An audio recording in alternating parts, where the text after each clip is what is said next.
ವಿಧಾನಸಭೆ ಕಲಾಪದಲ್ಲಿ honey trap ಕೋಲಾಹಲ ಇವತ್ತು ಬಹಳ ದೊಡ್ಡ ಧ್ವನಿಯಲ್ಲಿ ಕೇಳಿಬಂದಿದೆ. ನಿಜಕ್ಕೂ ಏನಾಗ್ತಾ ಇದೆ ರಾಜಕಾರಣದಲ್ಲಿ ಅನ್ನುವಂಥದ್ದಕ್ಕೆ ಒಂದು ಸುಳಿವಂತೂ ಇವತ್ತು ಬಹಳ ಕ್ಲಿಯರ್ ಆಗಿ ಸಿಕ್ಕಿದೆ. ಅದು ಹನಿ ಟ್ರ್ಯಾಪ್. ಸಹಕಾರ ಸಚಿವರಿಗೆ ಹನಿ ಟ್ರ್ಯಾಪ್ ಮಾಡಲಾಗಿದೆ ಅಂತ ಕಲಾಪದಲ್ಲಿ ಇವತ್ತು ಮೊದಲಿಗೆ ವಿಚಾರ ಪ್ರಸ್ತಾಪ ಮಾಡ್ತಾರೆ ಬಿಜೆಪಿ ಶಾಸಕ ಯತ್ನಾಳ್. ಸತೀಶ್ ಜಾರಕಿಹೊಳಿ ಅವರು ಕೂಡ ಸ್ವಲ್ಪ ಹೊತ್ತಿನ ಮುಂಚೆ ಅದನ್ನು ಮಾತಾಡಿರ್ತಾರೆ. ಬಟ್ ಸಹಕಾರ ಸಚಿವರ ಹೆಸರನ್ನೇ ನೇರವಾಗಿ ಇಲ್ಲಿ ಯತ್ನಾಳ್ ಪ್ರಸ್ತಾಪ ಮಾಡ್ತಾರೆ ರಾಜಣ್ಣ ಅವ್ರ ವಿಚಾರವನ್ನ. ರಾಜಣ್ಣ ಕೂಡ ಪ್ರತಿಕ್ರಿಯೆ ಕೊಡ್ತಾರೆ. 48 ಜನರ ಪೆನ್ ಡ್ರೈವ್ ಮಾಡ್ಕೊಂಡಿದ್ದಾರೆ. ಸಿಡಿ ಮಾಡುವಂತ ಬಹಳ ತಂಡನೇ ಇದೆ. ಕರ್ನಾಟಕ ಸಿಡಿ ಹಾಗೆ ಪೆನ್ ಡ್ರೈವ್ ನ ಕಾರ್ಖಾನೆ ಆಗಿದೆ. ಗೃಹ ಸಚಿವರು ಸ್ವಲ್ಪ ಹೊತ್ತಿನ ಮುಂಚೆ ಹೇಳಿದ್ರು ನನಗೆ ಯಾರು ಇನ್ನು ಕಂಪ್ಲೇಂಟ್ ಕೊಟ್ಟಿಲ್ಲ ಅಂತ. ಬಟ್ ಇವತ್ತು ಸದನದಲ್ಲೇ ಹೇಳ್ತಾರೆ ರಾಜಣ್ಣ ಅವರು, ಗೃಹ ಸಚಿವರಿಗೆ ನಾನು ಲಿಖಿತ ದೂರು ಕೊಡ್ತೀನಿ. ಗೃಹ ಸಚಿವರು ವಿಶೇಷವಾಗಿ ಇದಕ್ಕೆ ಸಂಬಂಧಪಟ್ಟಂಗೆ ಒಂದು ತನಿಖೆ ಮಾಡಿಸ್ಲಿ, ಇದರ ಹಿಂದಿರುವ ನಿರ್ದೇಶಕರು ಯಾರಿದ್ದಾರೆ ಅನ್ನೋದು ಗೊತ್ತಾಗ್ಲಿ ಅಂತ ಹೇಳ್ತಾರೆ. ಅಧ್ಯಕ್ಷರೇ, ಗೃಹ ಮಂತ್ರಿಗಳು ಬಂದು ಮಾತಾಡಿದ್ರೆ ಈಗ ಒಂದು ವಿಷಯವನ್ನ ನಾನು ಇಲ್ಲಿ ಪ್ರಸ್ತಾಪ ಮಾಡ್ಲಿಕ್ಕೆ ಬಯಸ್ತಾ ಇದ್ದೀನಿ. ಕರ್ನಾಟಕದ ರಾಜಕೀಯ ಇವತ್ತು ಬಹಳ ಕೆಟ್ಟ ಈಗ ನೋಡಿ ಇದೆ. ಈಗ ಸಮೃದ್ಧಿ ಮಂಜುನಾಥ್ ಮತ್ತೆ ರಾಜೇಗೌಡರು, ಜನಪ್ರತಿನಿಧಿ ಹರೀಶ್ ಮತ್ತೆ ಧರಮ್ ಸಿಂಗ್ ಸಚಿವರನ್ನ ಬರ್ತೇನೆ ಜನಪ್ರತಿನಿಧಿ ಅಧ್ಯಕ್ಷ ನೋಡಿ, ಕರ್ನಾಟಕದ ಇತಿಹಾಸದಲ್ಲಿ ಕನ್ನಡ ನಾಡು ಸುಸಂಸ್ಕೃತ ಒಂದು ಅತ್ಯಂತ ಮುಂದುವರೆದ ರಾಜ್ಯ. ಆದರೆ ಮುಗಿಸಿರಲ್ಲ ನೀವು ಸುಸಂಸ್ಕೃತ ಆಗುವಾಗ ಅದನ್ನು ಒಪ್ಪಬೇಕು. ನೀವಿಲ್ಲ ಅಂತ ನಾವು ಆಗ್ತದ. ಇವತ್ತೊಬ್ಬರು ಸಚಿವರ ಮೇಲೆ, ಇವತ್ತು ನಮ್ಮ ಸಹಕಾರಿ ಸಚಿವರ ಮೇಲೆ ಸಬ್ಜೆಕ್ಟ್ ಈಗ ಈ ಹನಿ ಸಮೃದ್ಧಿ ಮಂಜುನಾಥ್ ಮಾತಾಡಿ ಮಾತಾಡಿ ಯಾವ ಸಬ್ಜೆಕ್ಟ್ ಎಲ್ಲಿ ಮಾತಾಡಿ ನಾನು ಆಗ್ರಹ ಮಾಡ್ತೀನಿ. ಆಯ್ತು, ಈಗ ಮುಖ್ಯಮಂತ್ರಿಗಳಿಗೆ, ಗೃಹ ಮಂತ್ರಿಗಳಿಗೆ ಈ ಸಮೃದ್ಧಿ ಮಂಜುನಾಥ್ ಟೈಮ್ ಇಲ್ಲ, ನೀವು ಮಾತಾಡಿ. ಸಂಸ್ಕೃತಿ ಪ್ರತಿನಿಧಿಗಳನ್ನ ಬ್ಲಾಕ್ ಮೇಲ್ ಮಾಡುವಂತದ್ದು, ಜನಪ್ರತಿನಿಧಿಗಳನ್ನ ಏನ್ ಸಬ್ಜೆಕ್ಟ್ ಒಂದ್ ರೀತಿ ಅವರ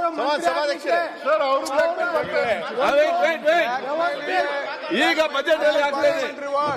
ನಮ್ಮ ರಾಜ್ಯದ ನಾನು ವಿನಂತಿ ಮಾಡ್ಕೊತೀನಿ, 224 ರಾಜಣ್ಣ ಏನ್ ಹೇಳ್ತಾರೆ ನೋಡುವ. ಅಧ್ಯಕ್ಷರೇ, ಬ್ಲಾಕ್ ಮೇಲ್ ಇದೆ ಪಾರ್ಲಿಮೆಂಟರಿ ವರ್ಡ್. ಆಯ್ತು, ನೀವು ಮಾತು ಏನ್ ಮಾಡ್ಬೇಕಿಲ್ಲ ನಿಮಗಲ್ಲ ಅಧ್ಯಕ್ಷರೇ. ಮತ್ತೆ ನಾಳೆ ತಗೊಳ್ಳೋ ಚರ್ಚೆ. ಒಂದೇ ನಿಮಿಷ ಅಲ್ಲ, ಒಂದೇ ನಿಮಿಷ ಬಹಳ ಗುರುತ. ಆಸೆಫ್ ಒಂದ್ ನಿಮಿಷ ರಾಯರೆಡ್ಡಿ ಅವರೇ, ಒಂದೇ ನಿಮಿಷ ಅಧ್ಯಕ್ಷ ಒಂದೇ ನಿಮಿಷ. ರಾಯರೆಡ್ಡಿ ಅವರೇ, ಆಯ್ತು ಇವ್ರೆ, ರೆಡ್ಡಿ ಅವರೇ ಆಯ್ತು ಒಪ್ತೀರಾ ಅಂದೆ. ಆಯ್ತು, I am sorry to say this. ಆಯ್ತು, ಕೂತ್ಕೊಳ್ಳಿ ಈಗ. ಏನ್ರಿ ಇದೆಲ್ಲ? ಆಯ್ತು, ಕೂತ್ಕೊಳ್ಳಿ ಮಾರ್ರೆ. ಅದು ನಾನು ತೆಗಿತೇನೆ, ನಾನು ತೆಗಿಸ್ತೇನೆ ಹೇಳಿದ್ದೇನೆ. Already told. ನಿಮ್ಗೆ ಕೇಳದಿದ್ರೆ ನಾವೇನ್ ಮಾಡ್ಬೇಕು? ನಿಮ್ಗೆ ಕಿವಿ ಕೇಳಿದ್ರೆ ಬೊಬ್ಬಾಗುವಾಗ ಅದು ನಾವು ನೋಡ್ತೇವೆ. ಅದನ್ನು ನಿಮ್ಮನ್ನು ಕರೆಸಿ ಕೂತ್ಕೊಂಡು ಓದಿಸ್ತೇನೆ.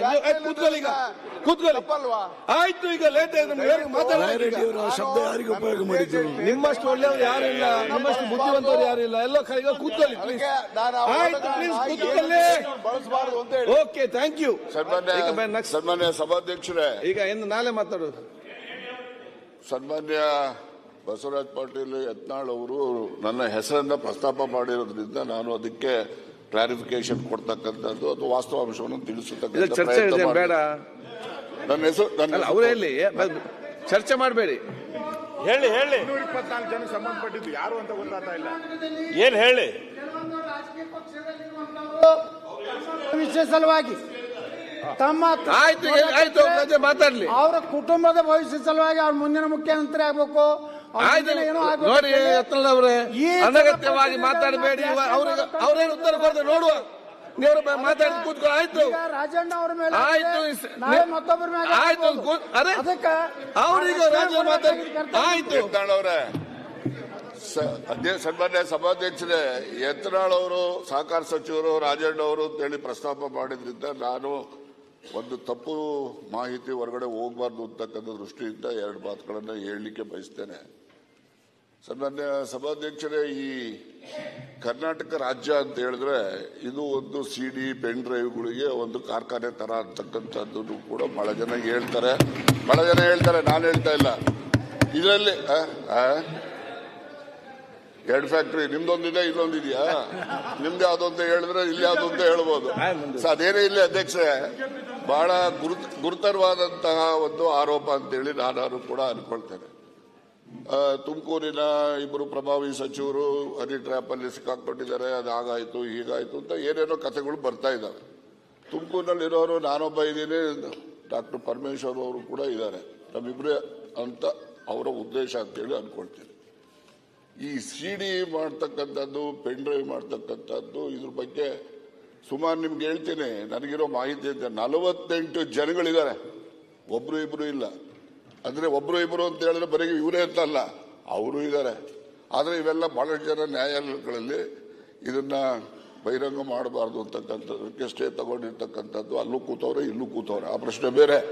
ಇದರಲ್ಲಿ ಬರೀ ನಮ್ಮ ರಾಜ್ಯಕ್ಕೆ ಸೀಮಿತ ಆಗಿಲ್ಲ ಅಧ್ಯಕ್ಷರೇ, ಇದು ರಾಷ್ಟ್ರ ಮಟ್ಟದ ಎಲ್ಲಾ ಪಕ್ಷದಲ್ಲಿರ್ತಕ್ಕಂಥ ಮುಖಂಡಗಳು ಹನಿ ಟ್ರ್ಯಾಪ್ನ ಪೆನ್ ಡ್ರೈವ್ಗಳು ಕೂಡ ಇದಾವೆ.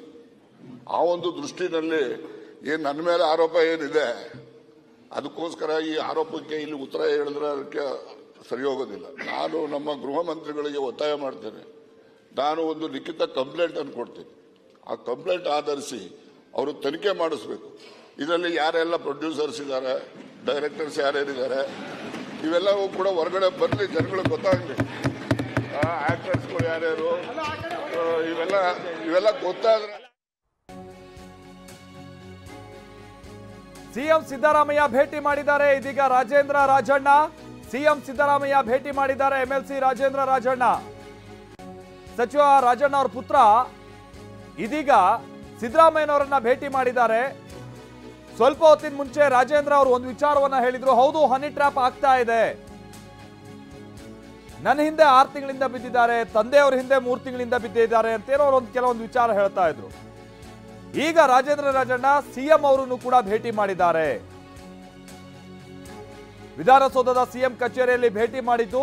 ಈಗ ತಾನೇ ಅವರ ತಂದೆ ರಾಜಣ್ಣ ಅವರು ಲಿಖಿತವಾದಂತ ದೂರನ್ನ ಕೊಡ್ತೀನಿ, ಇದಕ್ಕೆ ಸಂಬಂಧಪಟ್ಟಂಗೆ ತನಿಖೆ ಆಗ್ಲಿ ಅಂತ ಹೇಳಿದ್ದರು. ಯಾರು ಪ್ರೊಡ್ಯೂಸರು, ಯಾರು ಡೈರೆಕ್ಟರು, ಇದೆಲ್ಲ ಹೊರಗೆ ಬರಲಿ ಅಂತ ಹೇಳಿದ್ರು.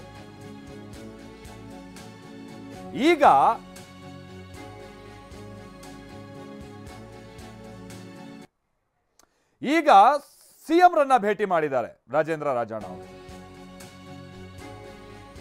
ನಮ್ಮ ಮೇಲೆ ಹನಿ ಟ್ರ್ಯಾಪ್ ಮಾಡ್ತಾ ಇರುವಂತ ಮಾಹಿತಿ ಇದೆ. ಇದು ಸ್ವಲ್ಪ ಹೊತ್ತಿನ ಮುಂಚೆ ರಾಜೇಂದ್ರ ಅವರು ಕೊಟ್ಟಂತ ಹೇಳಿಕೆ. ರಾಜಣ್ಣ ಅವ್ರ ಪುತ್ರ ಅಷ್ಟೇ ಅಲ್ಲ, ಇದ್ರ ಹಿಂದೆ ಯಾರೋ ಇದ್ದಾರೆ ಅನ್ನುವಂತ ಮಾಹಿತಿಯೂ ಕೂಡ ಇದೆ.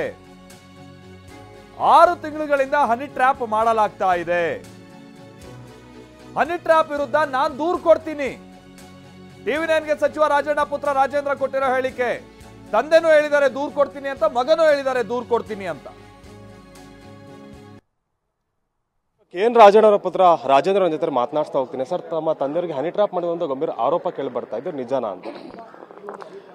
ಅಲ್ಲ, ಇವತ್ತು ಹನಿ ಟ್ರ್ಯಾಪ್ ಆಗ್ತಾ ಇದೆ ಅಂತ ಮಾತನ್ನು ಇವತ್ತು ಸದನದಲ್ಲಿ ಅವರು ಒಪ್ಕೊಂಡಿದ್ದಾರೆ.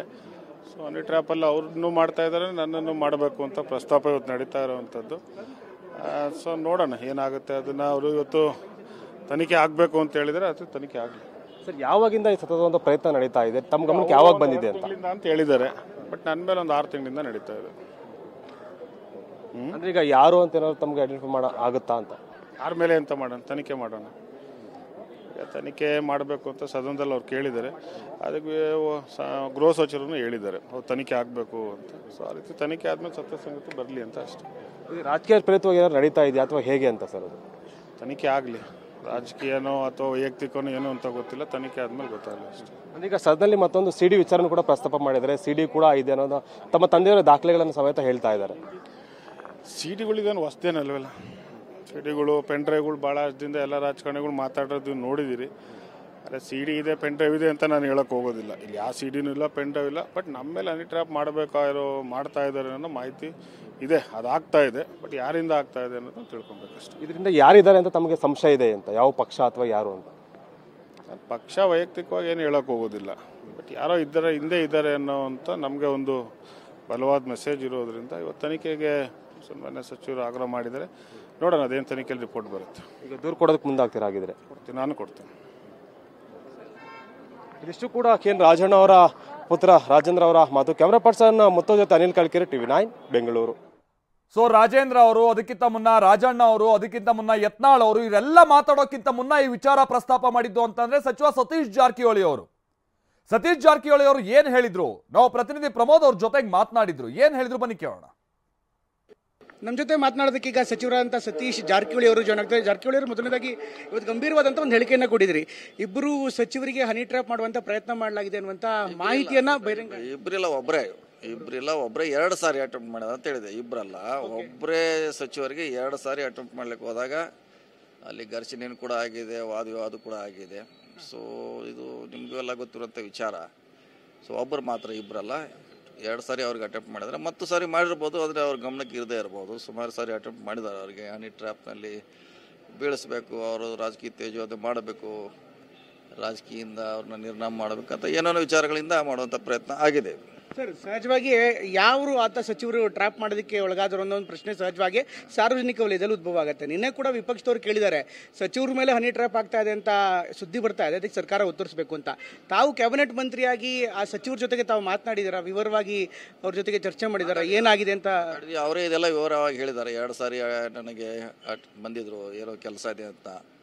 ಸೊ ನನ್ನ ಡೌಟ್ ಬಂದು ಅದನ್ನು ಅವ್ರಿಗೆ ಪ್ರಶ್ನೆ ಮಾಡಿದಾಗ ಅವ್ರು ಹೇಳಲಿಕ್ಕಾಗಲ್ಲ, ಅಲ್ಲಿ ಘರ್ಷಣೆ ಆಯ್ತು ಅಂತ ಹೇಳಿದ್ದಾರೆ. ಸೊ ಅದಕ್ಕೆ ಒಂದು ಇತಿಸಿರಿ ಆಡ್ಬೇಕಾದ್ರೆ ನಾವು ಹೇಳಿದ್ವಿ, ಅವ್ರು ಸಜೆಸ್ಟ್ ಮಾಡಿದ್ವಿ, ಇದು ಕಂಪ್ಲೀಟ್ ಆಗಬೇಕು, ಸುಮ್ಮನೆ ಹೇಳಿದ್ದೀವಿ. ಇಷ್ಟೆಲ್ಲ ಆದಂಥ ನಂತರದಲ್ಲಿ ಒಂದು ಲಿಖಿತ ದೂರನ್ನ ಕೊಡೋದಾಗಿ ಹೇಳಿದ್ದಾರೆ ರಾಜಣ್ಣ ಅವರು. ಅವ್ರು ದೂರನ್ನ ಕೊಟ್ಟರೆ ಉನ್ನತ ಮಟ್ಟದ ತನಿಖೆಗೆ ನಾನು ಆದೇಶಿಸ್ತೀನಿ ಅಂತ ಗೃಹ ಸಚಿವ ಡಾಕ್ಟರ್ ಜಿ ಪರಮೇಶ್ವರ್ ಹೇಳಿದ್ದಾರೆ. ಅವರೇನು ಹೇಳಿದರೆ ಬನ್ನಿ ಕೇಳೋಣ. ಇದು ಬಹುಶಃ ಈ ಸದನದ ಪ್ರತಿಯೊಬ್ಬ ಸದಸ್ಯನ ಪ್ರಶ್ನೆ. ಒಬ್ಬರಿಗಾಯ್ತು ಇಬ್ಬರಿಗಾಯ್ತು ಅನ್ನೋದು ಬರೋದಕ್ಕಿಂತ ಹೆಚ್ಚಾಗಿ ಇದಕ್ಕೆ ಒಂದು ಫುಲ್ ಸ್ಟಾಪ್ ಹಾಕಬೇಕು. ಯಾಕೆಂದರೆ ಕರ್ನಾಟಕದ ವಿಧಾನಮಂಡಲ ಏನಿದೆ, ಇಡೀ ದೇಶದಲ್ಲಿ ಭಾಳ ಗೌರವವನ್ನು ಸಂಪಾದನೆ ಮಾಡಿರ್ತಕ್ಕಂಥದ್ದು. ಈ ಸದನದ ಸದಸ್ಯರು ಭಾಳ, ನಮ್ಮ ತಂದೆಯವರು ಕೂಡ 52ರಲ್ಲಿ ಮೇಲ್ಮನೆಯ ಸದಸ್ಯರಾಗಿದ್ದರು.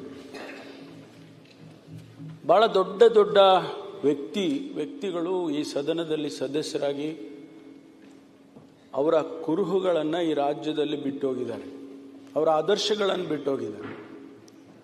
ಅಂಥ ಸಂದರ್ಭದಲ್ಲಿ ಈ ಸದನದ ಗೌರವವನ್ನು ಕಾಪಾಡಬೇಕಾದ್ರೆ, ಸದನದ ಮರ್ಯಾದೆಯನ್ನು ಕಾಪಾಡಬೇಕಾದ್ರೆ, ಸದಸ್ಯರ ಮರ್ಯಾದೆಯನ್ನು ಕಾಪಾಡಬೇಕಾದ್ರೆ ಬಹುಶಃ ಇದಕ್ಕೆಲ್ಲೋ ಒಂದು ಕಡೆ ಇತಿಶ್ರೀ ಆಗಬೇಕು. ಇಲ್ಲದೆ ಹೋದರೆ, ಇದನ್ನು ಹೀಗೆ ನಡೆಸ್ಕೊಂಡು ಹೋದರೆ ಬಹುಶಃ ಭಾಳಷ್ಟು ಜನರಿಗೆ ಅವರವರ ಮರ್ಯಾದೆಯ ಪ್ರಶ್ನೆ. ಸೊ ಇದು ಗೃಹ ಸಚಿವರು ಹೇಳ್ತಾ ಇರುವಂತಹ ಮಾತು. ನಾವು ಪ್ರತಿನಿಧಿ ಪ್ರಮೋದ್ ಇದಕ್ಕೆ ಸಂಬಂಧಪಟ್ಟಂಗೆ ಮತ್ತಷ್ಟು ಡೀಟೇಲ್ಸ್ ಕೊಡುವಂತ ನಿಟ್ಟಿನಲ್ಲಿ ನೇರ ಸಂಪರ್ಕದಲ್ಲಿ ಜಾಯಿನ್ ಆಗ್ತಾ ಇದ್ದಾರೆ. ಪ್ರಮೋದ್, ಒಂದು ವಿಚಾರ ಅಂತ ಅಂದ್ರೆ, ಬಹಳ ದಿನಗಳಾದಂತ ನಂತರದಲ್ಲಿ ಹನಿ ಟ್ರ್ಯಾಪ್ ನ ಗಂಭೀರತೆ ಏನು ಅನ್ನುವಂತ ಈ ಸ್ವತಃ ಹೊಡೆತ ಬಿದ್ದಂತ ಸಂದರ್ಭದಲ್ಲಿ ಸಚಿವರುಗಳಿಗೆ ಗೊತ್ತಾದಂತ ರೀತಿಯಾಗಿ ಕಂಡು ಬರ್ತಾ ಇದೆ. ಸದನದ ಸದಸ್ಯರ ಮರ್ಯಾದೆ ಉಳಿಬೇಕು ಅಂತ ಅಂದ್ರೆ ನಾವು ಇದ್ರ ಬಗ್ಗೆ ಹೆಜ್ಜೆ ಇಡಬೇಕು ಅನ್ನುವಂತ ಹೇಳ್ತಾ ಇದ್ದಾರೆ ಅಂತ ಅಂದ್ರೆ, ಇದು ಯಾವ ಮಟ್ಟಿಗೆ ಆಳಕ್ಕೆ ಬೇರೂರಿದೆ ಅನ್ನುವಂಥದ್ದು ಗೊತ್ತಾಗ್ತಾ ಇರುವಂತಹ ಸಂಗತಿ. ಸರ್ಕಾರ ಇದ್ರ ಬಗ್ಗೆ ನಿಜಕ್ಕೂ ಎಷ್ಟು ಸೀರಿಯಸ್ ಆಗಿ ಯೋಚನೆ ಮಾಡ್ತಾ ಇದೆ, ಓವರ್ ಆಲ್ ಆಗಿ ಏನೇನು ಡೆವಲಪ್ಮೆಂಟ್ಸ್ ಈ ಹನಿ ಟ್ರ್ಯಾಪ್ ವಿಚಾರವಾಗಿ ಸರ್ಕಾರದ ಮಟ್ಟದಲ್ಲಿ ಆಗ್ತಾ ಇದೆ ಪ್ರಮೋದ್? ಮಾಲ್ತೇರ್, ಬಹುಶಃ ಇವತ್ತಿನ ವಿಧಾನಸಭೆ ಅಧಿವೇಶನ ನಿಜಕ್ಕೂ ಕೂಡ ಒಂದು ಐತಿಹಾಸಿಕವಾಗಿರುವಂಥದ್ದು, ಅಥವಾ ಒಂದು ಹಿಂದೆಂದೂ ಕೂಡ ಕಾಣದೇ ಇರುವಂಥ ಒಂದು ವಿಚಿತ್ರವಾದಂಥ ಘಟನೆಗೆ ಸಾಕ್ಷಿಯಾಯಿತು ಅಂತ ಹೇಳಿದ್ರೆ ತಪ್ಪಾಗಲ್ಲ. ಯಾಕೆಂದರೆ ಸಾಮಾನ್ಯವಾಗಿ ಚರ್ಚೆಗಳಾಗತ್ತೆ, ದೂರು ದುಮ್ಮಾನಗಳಾಗತ್ತೆ, ಡಿಬೇಟ್ಗಳಾಗತ್ತೆ. ಆದರೆ ಇವತ್ತಿನ ಸದನದಲ್ಲಿ ಸಚಿವರೇ ಹನಿ ಟ್ರ್ಯಾಪ್ ವಿಚಾರ ಬಗ್ಗೆ ಮಾತನಾಡ್ತಾ ಇರುವಂಥದ್ದು ಒಂದು ಗಂಭೀರವಾದಂಥ ವಿಚಾರ.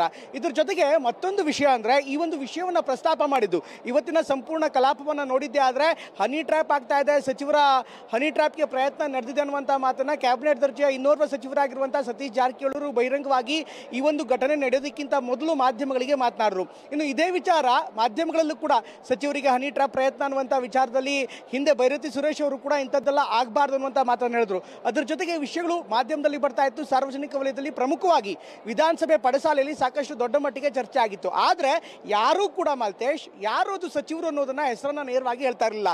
ಆದರೆ ಇವತ್ತು ವಿಧಾನಸಭೆಯಲ್ಲಿ ಎರಡನೇ ಅವಧಿಯಲ್ಲಿ ಅಂದ್ರೆ ಭೋಜನ ವಿರಾಮದ ಬಳಿಕ ಸದನ ಆರಂಭವಾಗ್ತಾ ಇದ್ದಂದ್ರೆ ಆ ವಿಷಯ ಪ್ರಸ್ತಾಪ ಮಾಡಿದ್ದು ಬೇರೆ ಯಾರು ಅಲ್ಲ, ಕಾಂಗ್ರೆಸ್ ನಾಯಕರಲ್ಲ, ಕಾಂಗ್ರೆಸ್ನ ಇನ್ನಿತರ ಸಚಿವರು ಯಾರಲ್ಲ, ಬದಲಾಗಿ ವಿಪಕ್ಷದಲ್ಲಿರುವಂತಹ ಯತ್ನಾಳ್ ಅವರು ಈಗ ಯತ್ನಾಳ್ ಅವರು ಪ್ರಸ್ತಾಪ ಮಾಡಿದ್ರು. ಹೀಗಾಗಿ ಯತ್ನಾಳ್ ಅವರು ಯಾವಾಗ ಪ್ರಸ್ತಾಪ ಮಾಡಿರೋ ಅದು ಆಗ್ತಾ ಇದ್ದಂತಾನೆ ನೇರವಾಗಿ ಆ ವಿಚಾರ ತುಂಬಾ ಗಂಭೀರತೆಯನ್ನ ಪಡಿತು. ಈಗ ನೇರವಾಗಿ ಸಹಕಾರ ಸಚಿವರ ಹೆಸರನ್ನ ಪ್ರಸ್ತಾಪ ಮಾಡಿದ್ರೆ ರಾಜಣ್ಣ ಕೂಡ ಉತ್ತರ ಕೊಡಬೇಕಾಗಿತ್ತು, ಅವರು ಕೂಡ ಉತ್ತರವನ್ನ ಕೊಟ್ಟರು. ಈಗ ಸಂಪೂರ್ಣವಾಗಿ ಪ್ರಕರಣ ಹೊಸ ತಿರುವನ್ನ ಪಡೆದುಕೊಂಡಿದೆ.